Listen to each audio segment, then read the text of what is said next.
All right, we're going to start in on media. Well, let's start in.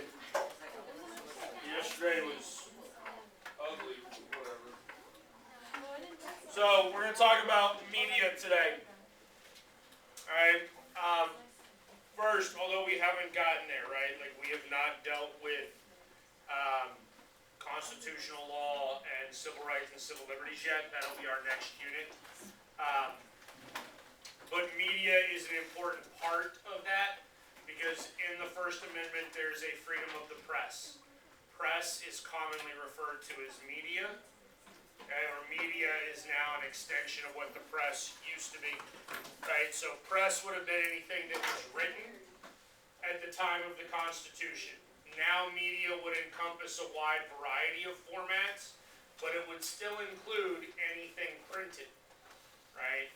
So printed would be newspapers, magazines, even books.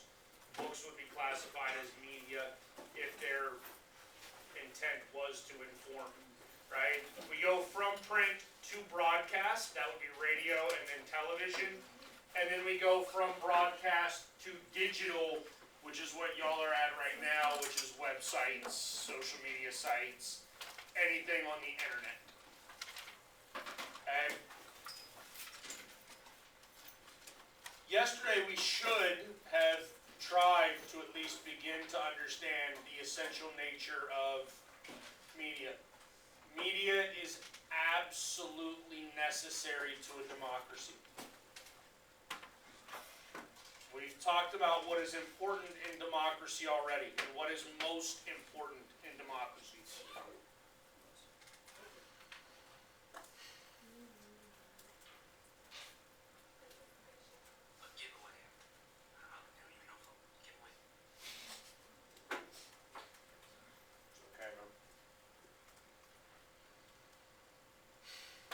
I appreciate the suggestion of participation. I'm not telling you you're wrong, but I want a little bit more than participation. Right? Because do I want stupid participation? I would actually prefer not. Right? I'm going to be 100% honest with you, right? Like, one of the things that we've talked about now is how much I want you to be able to go and vote. Yes? Right? How important I think voting is. Listen to me.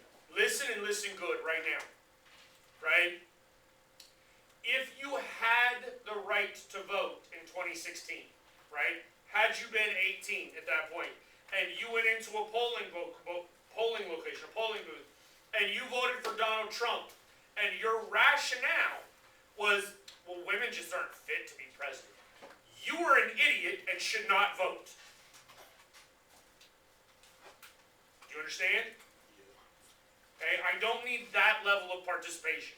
If you vote for or against a candidate because you are for or against their policies, whatever, that's fine, right? But if you vote for or against somebody based upon their chromosomal makeup, right, or the amount of melanin in their skin, that's stupid. So yes, participation is incredibly important. But more important than just participation is intelligent participation, right? In fact, on some level, unintelligent participation is actually scarier than no participation at all, right? Because if I went and rounded up the 50% of Americans that are absolute idiots, and I convinced that 50% of Americans that I was like God on earth, and I was convincing, and then they made me President of the United States, and I just decided I am now dictator for life. Those people would be okay with it, wouldn't they? They would cheer the end of democracy. Do we understand that? So media serves an essential role. It should provide citizens with knowledge. Should. Alright, now, theoretically, we should have had a whole discussion yesterday as to whether or not media actually fulfills its obligation. Okay?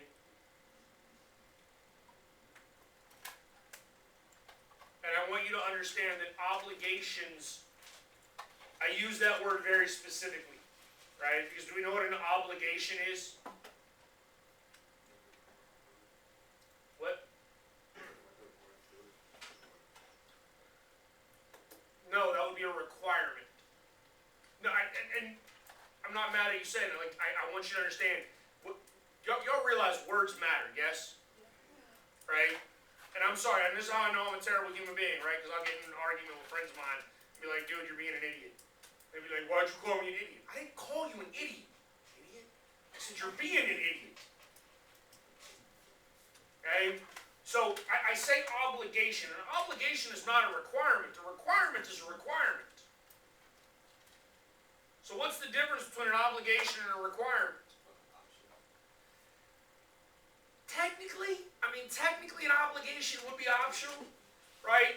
I mean, look, when I got married, man, I made an obligation. Like, I have an obligation now to my wife to be a decent husband, don't I? I have an obligation to do that, right? I have children. I have an obligation to be a good father. What does that mean? Well, I mean, I certainly don't have to, because there's all kinds of terrible husbands and terrible fathers in the world. Expected is a good way of saying it. It's something that you should be doing, right? Somewhere short of a requirement that really has sort of a moral equivalency to it, right?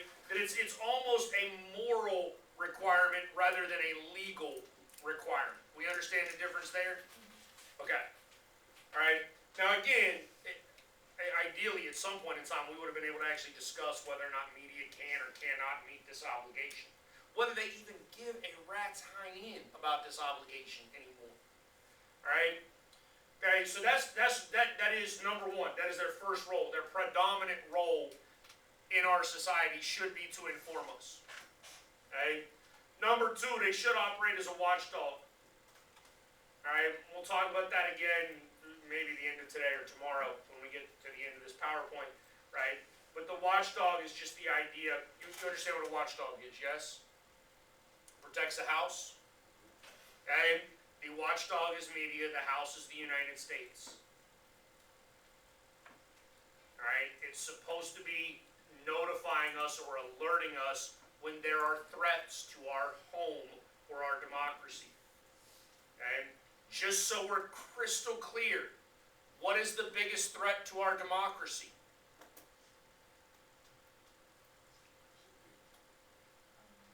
No, because stupid people have existed long before democracy.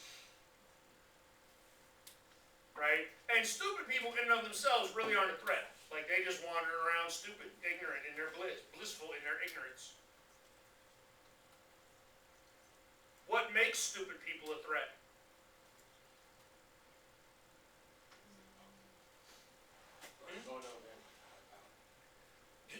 Some politician in power that can use stupid people. So the real threat is what? People in power. Word for what?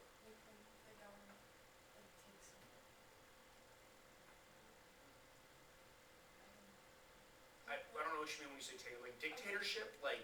No, I'll figure it out. Okay. It's just like. No, fair enough. The idea here is that the threat, the actual threat to democracy, would be government itself. Right? Like if you ever look around my room and like pay attention to things, there's a lovely little quote over here. Okay? By Thomas Jefferson. Government is a threat. Okay? And media should be alerting us to when that threat is occurring. Okay? So that's really number two. Alright? That would be the second major role of media. And then to some lesser degree, right, media is a linkage institution. It's a go-between, right? Media should be evaluating public opinion on things, taking polls, getting information from the public in order to present that to sort of the nation as a whole. Okay? Here's the thing. Without a free and independent media, where would you get your information from? The government. And who should we be afraid of? The government. And that's actually not true. The government ought to be afraid of you. And they really should. Alright, journalism, this is just an ism, right? Anything that ends in ISM is a way of thinking, an ideology, right? So a journalist is somebody who reports on news, right? They work for the media. But journalism would be like the standards of reporting, right? What is it that you are supposed to do? What is it that how are you supposed to obtain information, disseminate information, verify information, all of that stuff, right? So historically, the idea here was that you wanted to have like truthful, investigative journalism. Okay? That's the idea of journalism 40 or 50 years ago. Right? I asked you all yesterday if the media had ever lied to you. And none of you could come up with any example in which the media lied to you about anything substantial other than, well, I don't even remember that human being's name now. Lil Tay. Okay? How many of you have ever heard of Sandy Hook? A few of you have. Okay, it was an elementary school in Connecticut. Alright? What? Yeah, except who did the media say did it first? Ryan Lanza.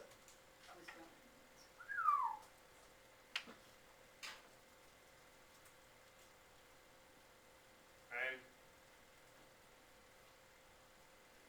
This is a result of media functioning the way that it does now.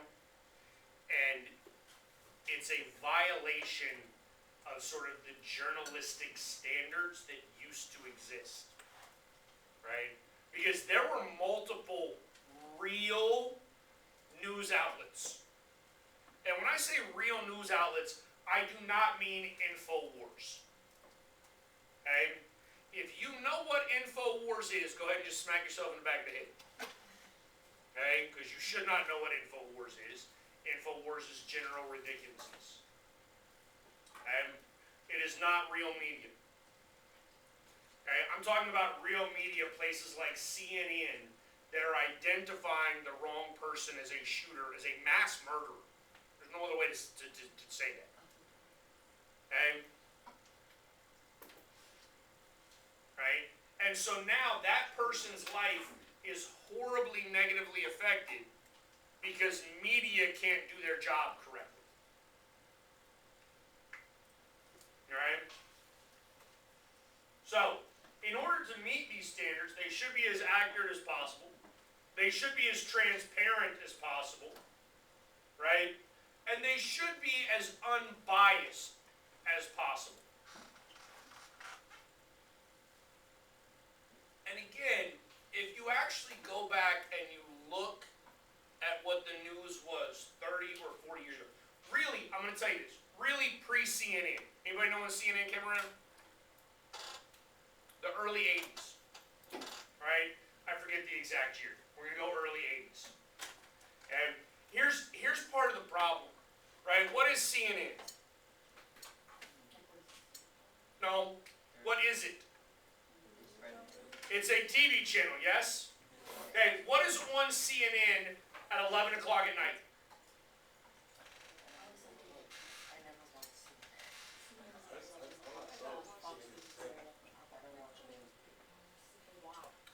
Okay, let's take a different. What do you think is on CNN at 11 o'clock in the morning? News. What do you think's on CNN at 4 o'clock in the afternoon? The news. What do you think's on CNN at 10 o'clock at night? The news. Okay, that's the answer. No matter what time of day, that's the answer. It's news. It's news. is there that much that is actually newsworthy? Probably not. No. No, there's not. And students never understand this when I explain this to them. The way the news used to work, right?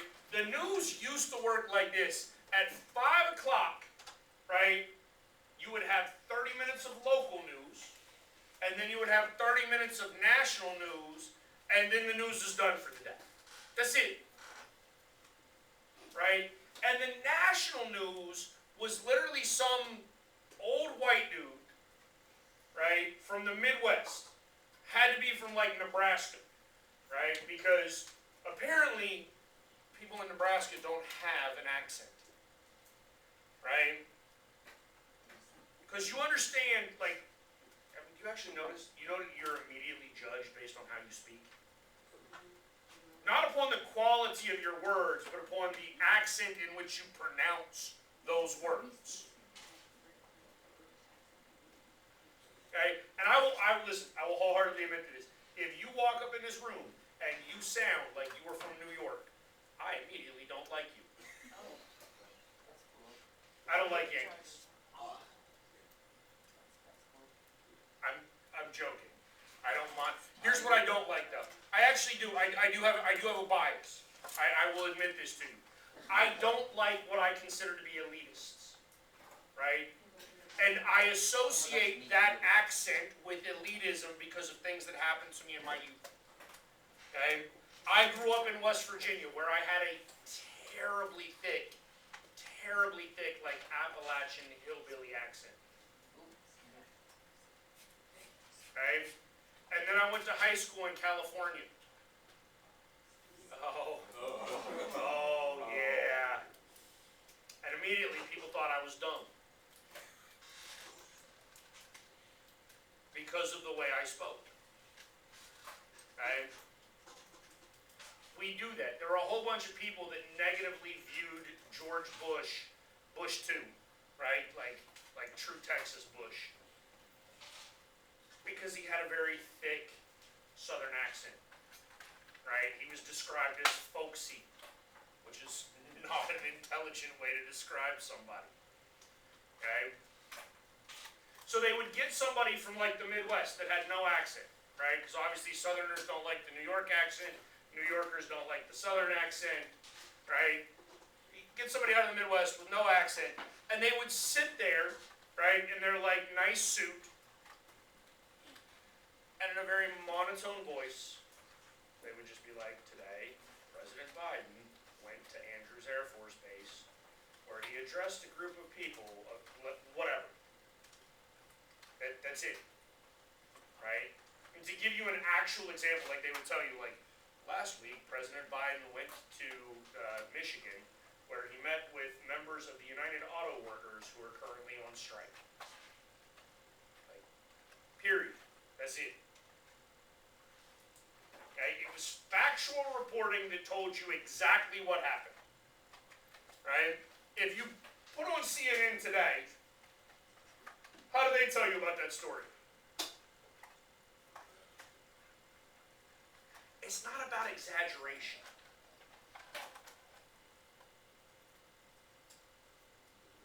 So y'all learn in English class about like, what is it called? Ethos, pathos, and Logos. yes, y'all learn about that, Oh, yeah.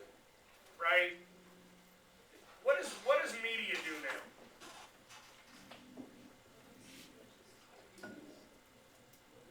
What? It's all emotional. Yeah, it's like ethos. Yes, it's all emotional now. Instead of just telling you President Biden went here, Donald Trump went here, right? Representative or Speaker of the House McCarthy pushed through the continuing resolution to fund the government for another 45 days, right? Instead, they tell you how to feel about that issue. Okay? And I'm going to tell you right now, feelings do not come from multiple viewpoints. They just don't. Right? Now here's the thing. Why did that happen?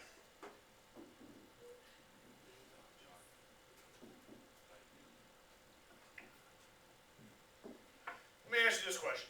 What is CNN's number one priority?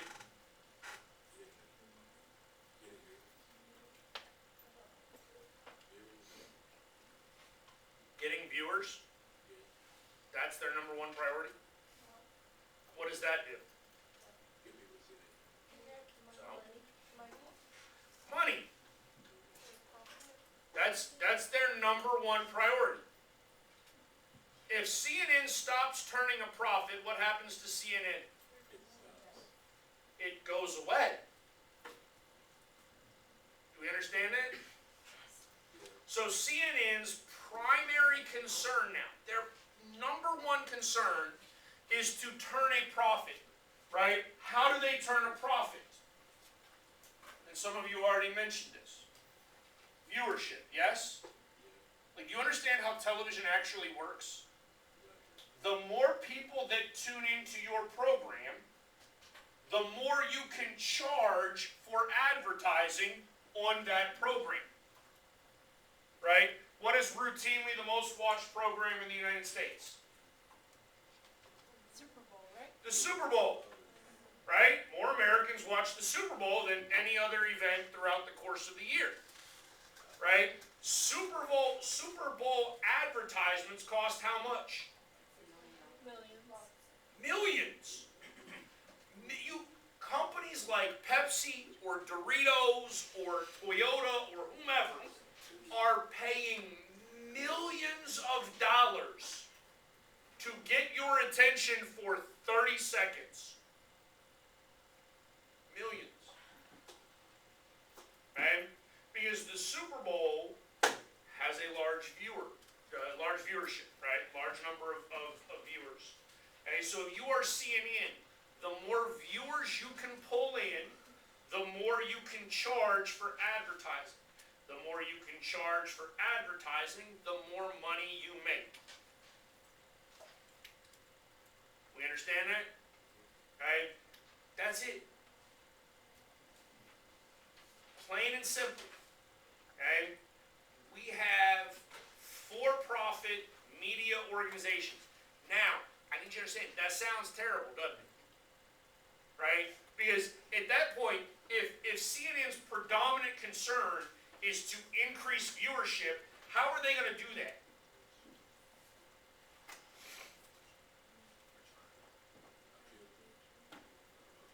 They're going to try to appeal to people, right? They need to make you happy so that you will continue to watch, right?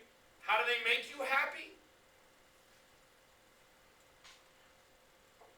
By making you feel vindicated in what you believe, by demonizing the other side.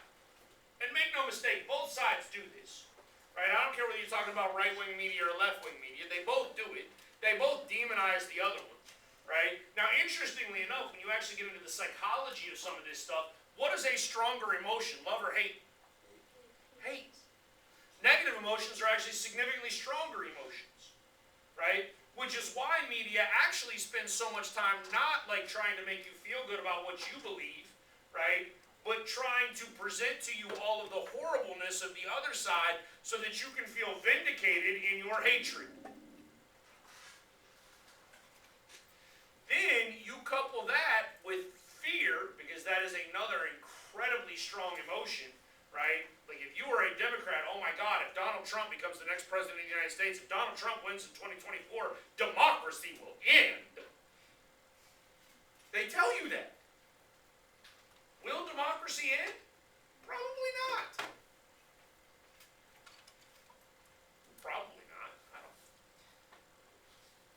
I mean, look, I don't know that democracy is any more likely to end with Donald Trump being elected in 2024 than Joe Biden being elected in 2024. Okay? But the ability to scare you, right, increases viewership, which increases their profit opportunity. Now, all of this then sounds terrible, doesn't it? So what's the alternative?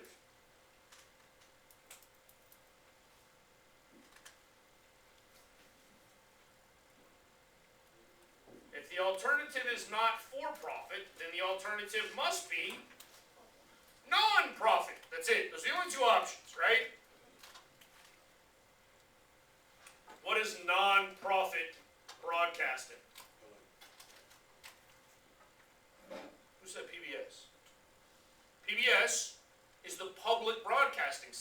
paid for in large part by tax dollars. Well, in part by tax dollars. They also ask just for like general donations. They're essentially a charity, right? But there are tax dollars that go into PBS, which means it is government funded.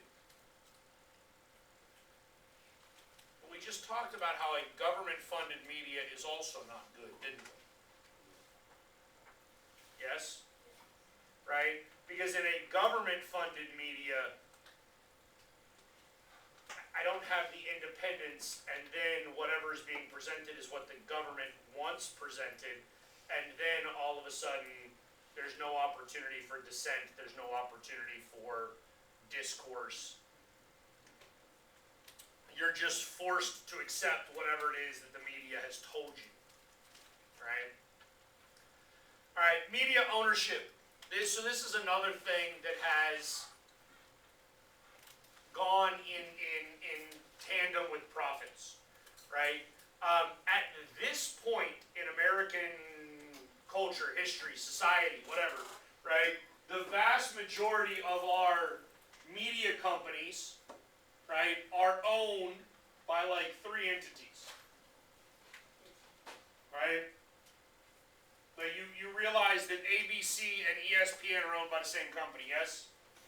Which is Disney, right? Disney owns a whole bunch of stuff. Anybody in here a college basketball fan? I'm a diehard college basketball fan, right? When March Madness rolls around, they have the first 4, right? Which are like 4 games that nobody really cares about because they're mediocre teams that barely made the tournament in the first place, right? What channel are those games on? Anybody know? Kevin, what'd you say? True TV? True TV, right? Who has the broadcasting rights for the NCAA tournament? TNT? Or is it TBS? CBS. Oh, that's right. Oh, but the games are also on TNT and TBS, aren't they?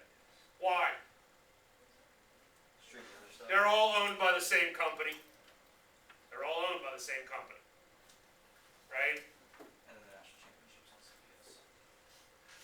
Or is it?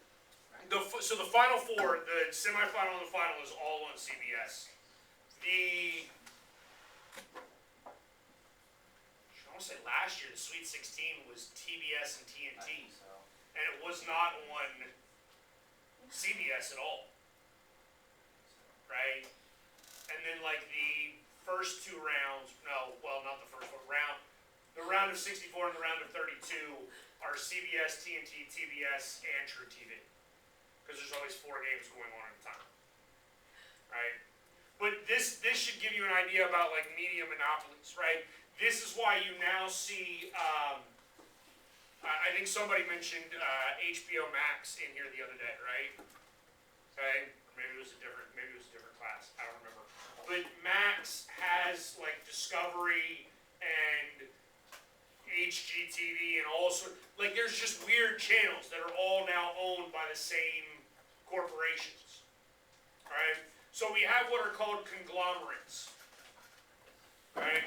And so what that means is you have singular companies that control a wide variety of other companies, right?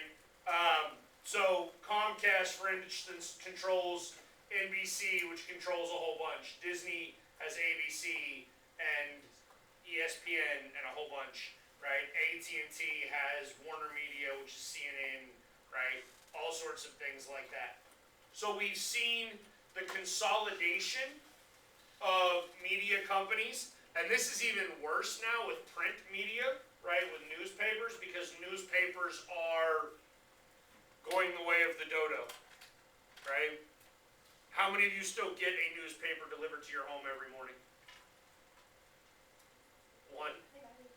Do you? What paper? Oh, I have no idea. Throw it away. What? Y'all just throw it away? Yeah. You pick it up and throw it away? Why do you pay for it then? I don't know. Just there. Okay. Like you wake up and it's in your driveway and you're just like, Every morning? About, it's like on and off. I think mine's every morning. Fascinating. Okay. With print media, I'm going to be honest with you, we're probably going to end up to the point where there's there's gonna be like 3 national newspapers and that's it, right? We used to have, there used to be also, like there's a Fort Bend Herald, right? Like Fort Bend County has its own paper, plus the Houston Chronicle, right? Plus like all sorts of other papers, smaller papers, in this broader area. You have, I mean, large media centers. When I was in high school in the San Francisco Bay Area, they had the San Francisco Chronicle, which came out every morning, and then the San Francisco Examiner, which came out every evening, right? So you could get 2 papers delivered to your house every single day, one in the morning and one at night, right? That way the stuff that happened like overnight and into the early mornings, you could still read about that day because it would show up in the Examiner, right? Now we're gonna end up to where there's really like USA Today, the Wall Street Journal, the New York Times, and maybe 1 or 2 others that will just be published national, right? Okay. So we've seen a significant shift in media, right? More and more and more, this shouldn't surprise anybody, more and more people in this day and age get their media online, right? Which then also creates a significant place or space for technology companies to interact with media companies, right? So you have some integration between the two, right? This graphic is actually a really good representation. This is a really good graph to show you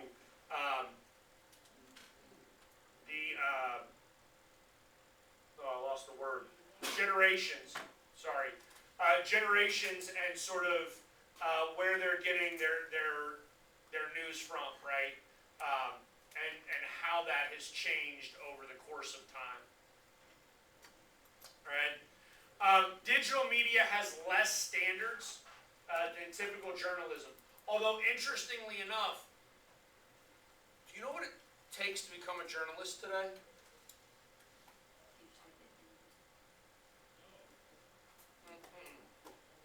I mean, like, if you want to go work for the New York Times when you get, like, out of school, how much schooling do you have to go through?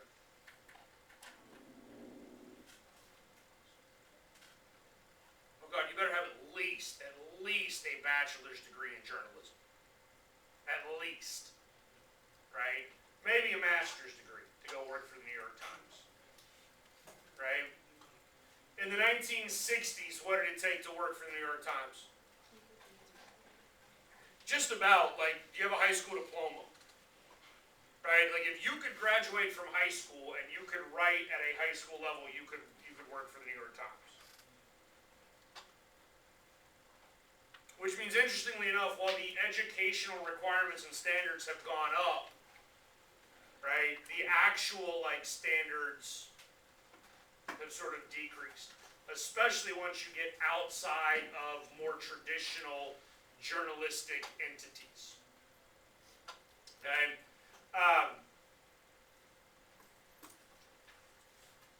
I will tell you this, and I think that this is wildly complex, because you understand media should not lie to you, yes? Right?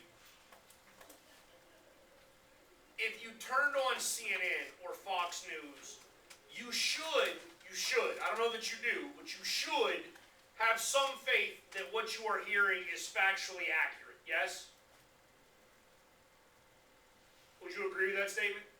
Should, not do, should. Should you have the same faith that what you are reading on Facebook or Twitter or like TikTok are the same?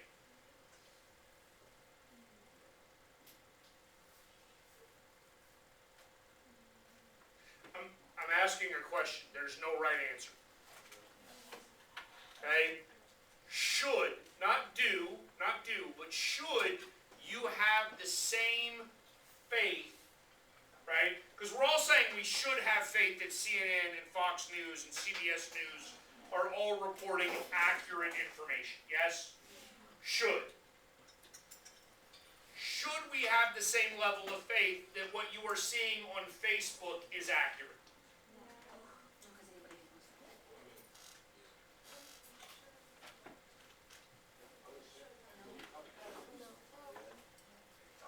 So I want you to understand, this is a personal decision for you, right?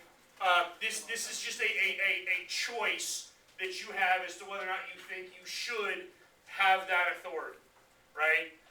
Because, one, understand that, I don't think we've had this conversation yet, right? But we talked about the idea that there's lies, damn lies, and statistics.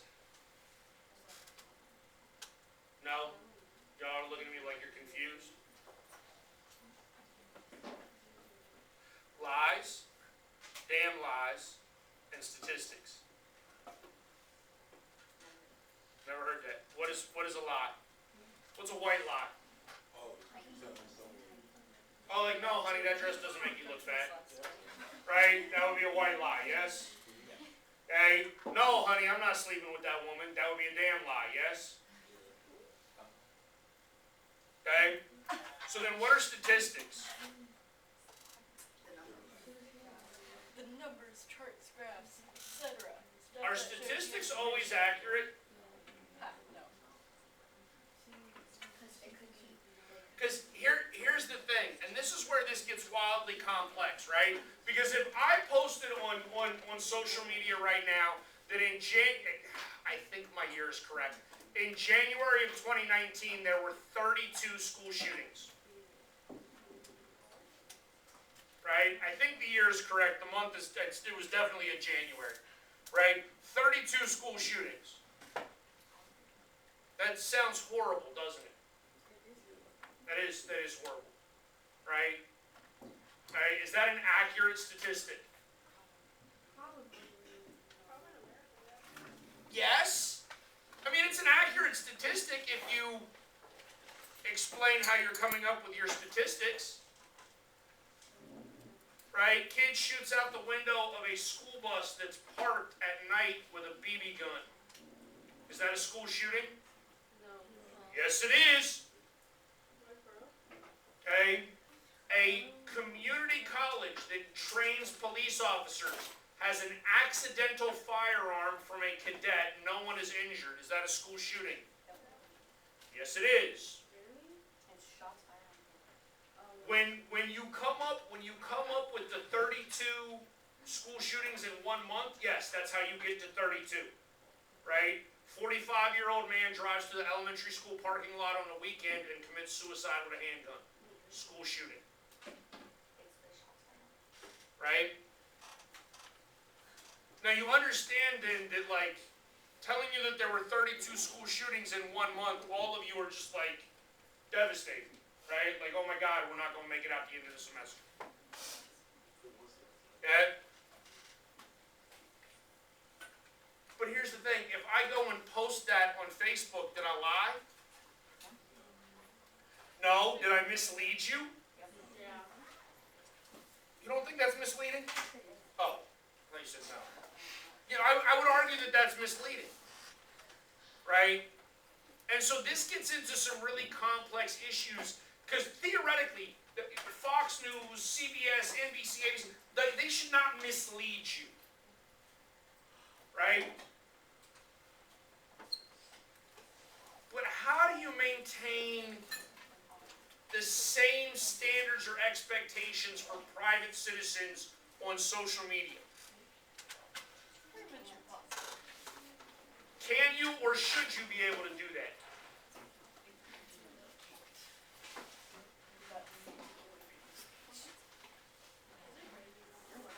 It was earlier. So here's the thing, guys. I'm going to go ahead, like, what's today? The 3rd? In 2.5 weeks, there's going to be an AP in this room watching the entire class.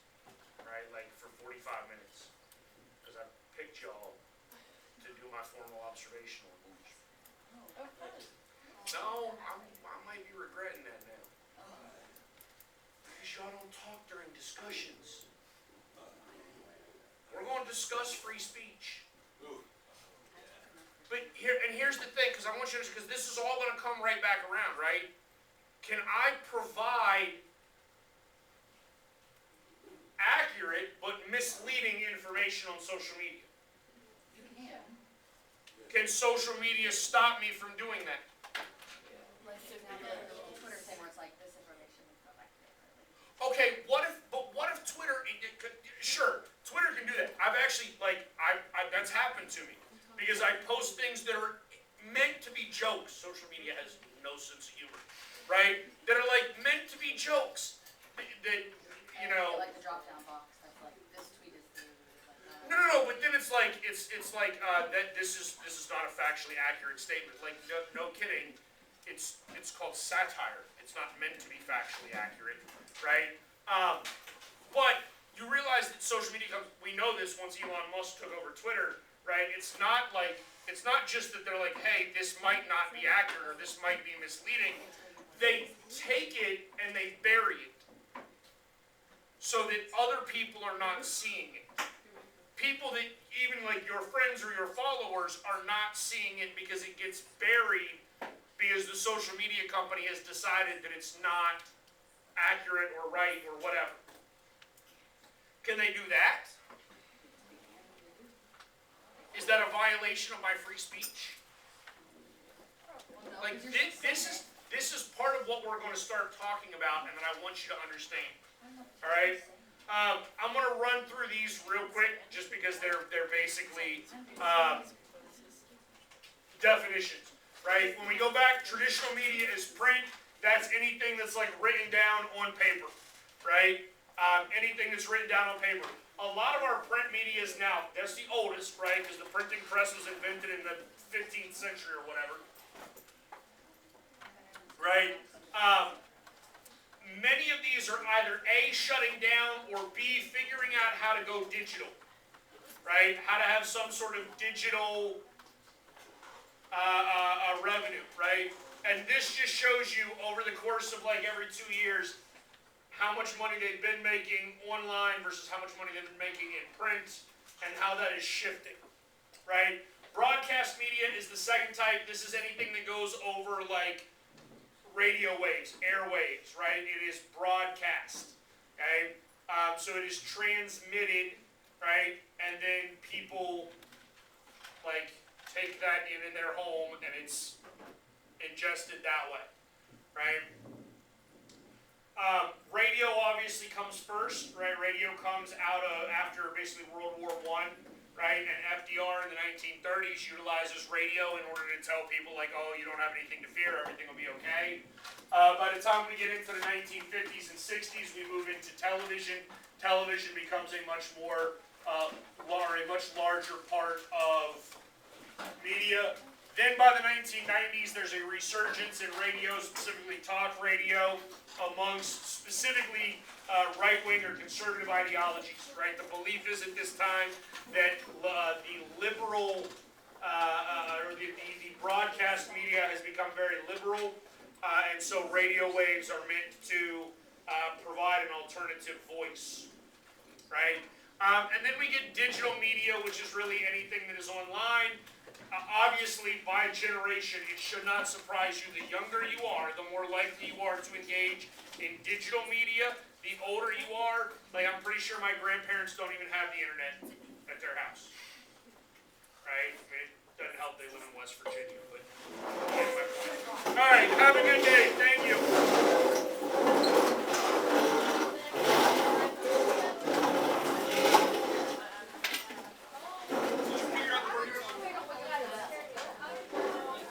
Oh, okay. Yes. What? No,